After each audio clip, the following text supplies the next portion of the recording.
The World Cup is the most watched international sporting event in the world. Every 4 years, dozens of countries, hundreds of players, and tens of millions of fans assemble around the world at all hours of the day for competition, culture, and inevitably, politics. If you're tuning in this year, you might notice the national flag of the team that's not actually participating in the tournament, the Palestinians, who are seizing on an opportunity that they don't often come by. Qatar, the host country of the World Cup, has a large Palestinian community. Activists have launched several social media campaigns to raise global awareness during the World Cup for Palestinian plight. Their goal ultimately is to make the Palestinian flag at least as recognizable as the Israeli flag, and to make the world care about their situation in the West Bank and East Jerusalem. So Palestinians have been handing out flags, waving them in the stands, wearing Palestinian apparel, and chanting Palestinian songs. One Palestinian told Al Jazeera, quote, "People from all over the world are here in Qatar, and when they see us dressed like this, they come up to us and they ask us where we are from. It gives us a chance to acquaint them with the situation in our homeland, to show them our culture and narrate our history. They know about Israel, but not about Palestine." Now, the Palestinians are determined to be seen and heard as if their players are the ones actually on the pitch. But the ultimate goal that the Palestinians are defending is much higher stakes than a soccer match. It shouldn't fall on ordinary Palestinians to amass support for their cause from the global community. The rest of the world has known for decades what's happening there and should do its part. And this week saw a small step in that direction.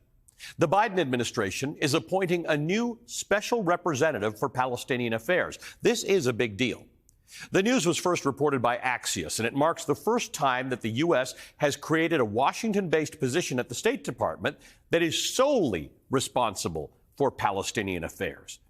The State Department confirmed the news on its official website, changing Hadi Amar's title to Special Representative for Palestinian Affairs, starting on November 22nd of 2022. Amar served as Deputy Assistant Secretary of State for Israeli-Palestinian Affairs for the past 2 years. And while this is an important move, the context is even more important, because for decades, the U.S. consulate in Jerusalem, this stone mansion on Agron Road, served as America's de facto embassy to the Palestinians. Until then, President Donald Trump closed it in 2019. It remained shuttered 3 years later. The former president reversed a long-standing American policy by recognizing Jerusalem as Israel's capital in 2017 and moving the U.S. embassy, which had been in Tel Aviv, to Jerusalem. Well, the control of Jerusalem is contested by both Israel and the Palestinians. The U.S. consulate in Jerusalem, remember, there wasn't an embassy there before Trump moved one from Jerusalem. The consulate was an important symbolic and physical diplomatic tie between the United States and Palestinians. But the former president felt it wasn't needed after he moved the embassy from Tel Aviv to Jerusalem. The reason closing the consulate was so problematic is because the U.S. consul general, the one in Jerusalem, had a direct line to the State Department, essentially playing the role of ambassador to the Palestinians.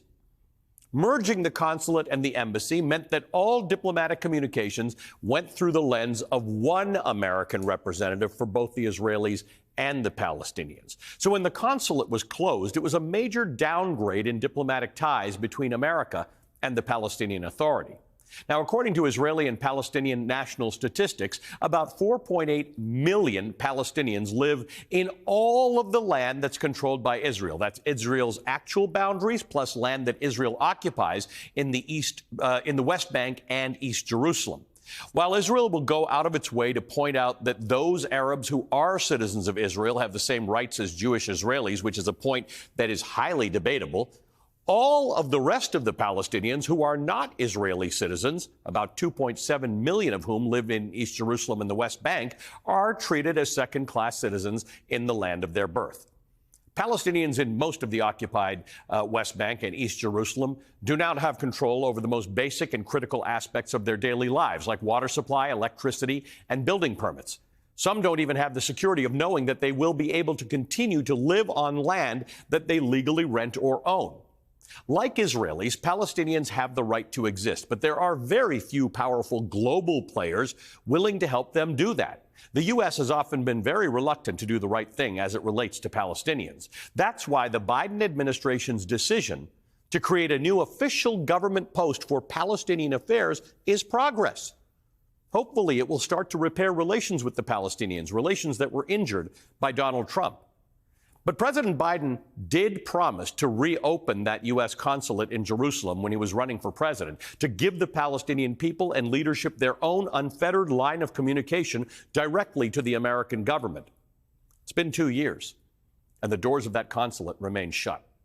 It is time for America to alter its approach to the Palestinians and to Israel so that all of the people who fight over that little bit of land can have peace and justice. This administration has the tools to do it.